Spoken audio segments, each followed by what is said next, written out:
নমস্কার, সুপ্রভাত বন্ধুরা। আজ বেরিয়ে পড়েছি বকখালির উদ্দেশ্যে। সকালে বেরোনো হয়নি, দুপুরের দিকে যাচ্ছি লাঞ্চের পরে। অনেকটা এগিয়ে এসছি, আমার প্রিয় ডায়মন্ড হারবার ক্রস করছি। যেহেতু খাওয়া হয়ে গেছে সেই জন্য ডায়মন্ড হারবারের ট্যুরিস্ট লজে আর ঢুকলাম না। ডায়মন্ড হারবার আমাদের খুব প্রিয় জায়গা। খানিকটা এগিয়ে এসে নদীর ধার ধরে এগোচ্ছি। সামনে গড়ের মাঠ আছে, সেখানটাও যাব না, সোজা আমরা চলেছি বকখালি। বকখালি কলকাতা থেকে গাড়িতে 3 ঘন্টার কিছু বেশি লাগে। দেখা যাক, আজকে তো একদম রাস্তা ফাঁকা পাচ্ছি, আর দুদিকে সবুজের সমারোহ, ভীষণ ভালো লাগছে। আর বাইরে হয়তো গরম থাকতে পারে, কিন্তু গাড়ির ভেতরে তো সেরকম কিছু লাগছে না। দেখুন, সবুজ দেখতে দেখতে ক্রমশ এগিয়ে চলেছি। এই যে কারা পুজো দিতে যাচ্ছে, মনে হচ্ছে পরের দিন শিবের মাথায় জল দেবে। এসে এখানে একটু ব্রেক নিলাম। এই স্কুলটা কিন্তু ভীষণ সুন্দর লাগছে দেখতে। দেখুন, চায়ের অর্ডার করেছি। আমি একটু ইচ্ছা আছে, দেখি দরজা খোলা থাকলে স্কুলটার মধ্যে একটু ঢুকবো, চেষ্টা করব। যদি বাধাপ্রাপ্ত না হই তাহলে একটু স্কুলটা ঢুকে দেখব। সরকারি স্কুল, কিন্তু খুব সুন্দর। কি সুন্দর মাঠ! এমন মাঠ তো আমরা শহরে আর আজকাল দেখতেই পাই না। কিছুক্ষণ দাঁড়িয়ে চা খেয়ে বেরিয়ে পড়লাম আবার। এই যে হাতানিয়া দোয়ানিয়া পার হচ্ছি। আগে তো এটা আমরা গাড়ি সেই জাহাজের ওপর, বার্জের ওপর তুলে দিয়ে যেতে হতো। ক্রমশ বকখালির রাস্তায় এসে পড়েছি। আরও সুন্দর রাস্তাটা, সামনে বাগান, ফুল, কত কিছু দেখতে দেখতে সামনে একটা হাটে এসে দাঁড়ালাম। এগুলো দেশি মুরগি নাকি? ব্রয়লারই? ও,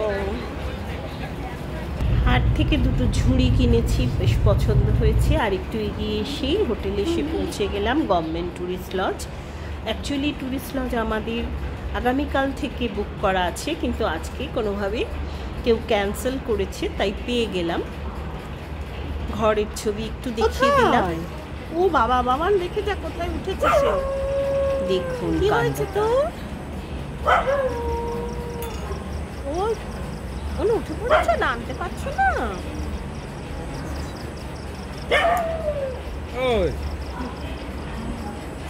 কোনো একটা কুকুর জলের ট্যাঙ্কের উপর উঠে পড়েছিল, মনে হয় লোহার সিঁড়ি, তো আর নামতে পারছে না। তাকে মোবাইলের আলো জেলে নামানো হলো। আর গাঙ্গুলি চা খাচ্ছেন। কোথাও গিয়ে তিনি সুন্দর করে চা খেতে খেতে রিল্যাক্স করেন। আস্তে আস্তে জিনিসপত্র রেখে আমি বেরিয়ে পড়েছি সামনেটা বাগানটা দেখতে। এই ট্যুরিস্ট লজের বাগানটা কিন্তু ভীষণ সুন্দর।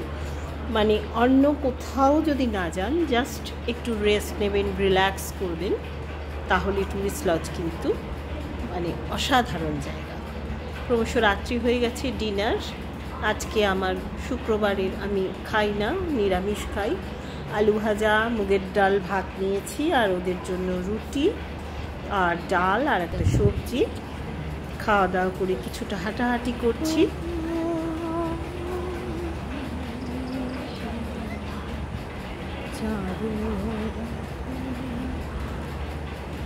চাঁদ উঠেছে, অদ্ভুত পরিবেশ। বন্ধুরা, এই প্রসঙ্গে বলে রাখি, আমার এই ভিডিওটা যদি ভালো লাগে তাহলে একটা লাইক দেবেন, লাইক বাটনে প্রেস করবেন, একটু কমেন্ট করবেন, আমার উৎসাহ হবে।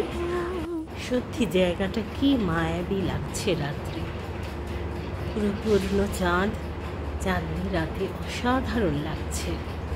রাত্রিবেলা একটা মোহময় পরিবেশ সৃষ্টি হয়েছে জায়গাটায়। আগে ছিল সুন্দর, কিন্তু এখন আরও সুন্দর করে সাজিয়েছে। দেখুন, এই জায়গাটা একটা বসার অ্যারেঞ্জমেন্ট করেছে অ্যাকচুয়ালি। উপরে গাছটা যখন পুরো ভর্তি হয়ে যাবে আরও সুন্দর হবে। আহা, চাঁদটা দেখি মন ভরে যাচ্ছে, কি অসাধারণ।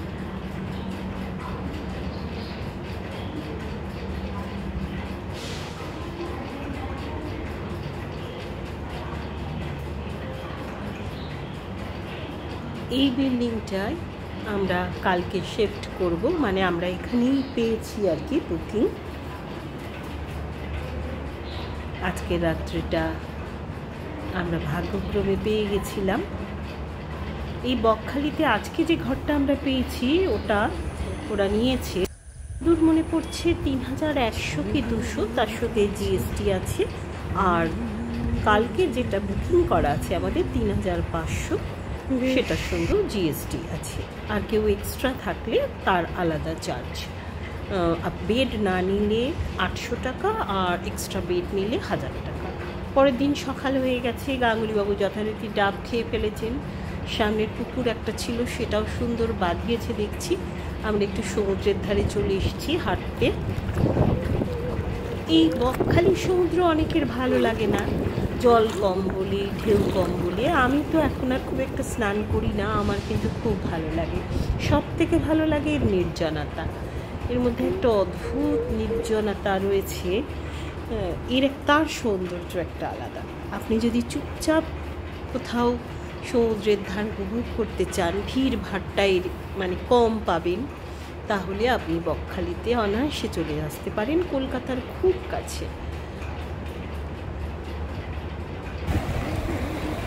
আস্তে আস্তে জল বাড়ছে, ঢেউ একটু একটু করে বাড়ছে।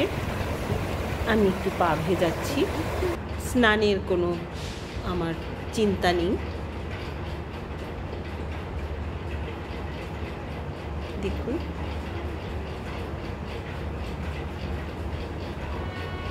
এখানে সমুদ্রের কিন্তু সেই উদ্দাম রূপ সেগুলো কিন্তু কিছুই নেই।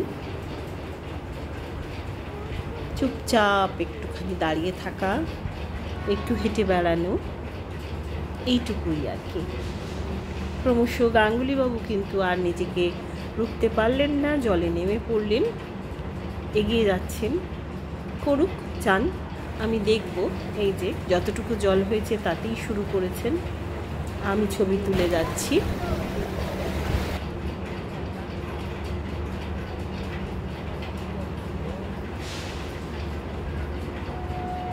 ঢেউ বেশ খানিকটা বেড়ে গেছে। একটু পরেই হোটেলে গিয়ে ব্রেকফাস্ট করব, করে আবার আমাদের রুম চেঞ্জ করতে হবে, মানে আমাদের নির্ধারিত যে রুম সেখানে যেতে হবে। এই দেখুন, পেট নিয়ে এসেছে, কেমন সুন্দর। সে নাকি শুনলাম যা সেই প্রথম সমুদ্রে যাচ্ছে, তাই তার সব জলের, এই যে জলের দাগ। ঘরে এসে স্নান হয়ে গেছে। দেখুন, বকখালি নাম এরা সার্থক করেছে। বাগানে দুটো বক, যাই হোক, কেন বকখালি নাম আমি জানি না, কিন্তু দুটো বকের দেখা পেয়ে আমার মনে হচ্ছে বকখালি নামটা সার্থক হয়েছে। আজকে এইটুকুই, এরপরে আবার দেখা হবে। ব্রেকফাস্ট টেবিলে এসে গেছি। অমলেট, ব্রেড, বাটার, মিষ্টি, কলা এইসব দিয়ে আমাদের আজকে ব্রেকফাস্ট হয়ে গেল। চা, এরপরে চা খেয়ে, এই সামনের দিকটাও কিন্তু খুব সুন্দর।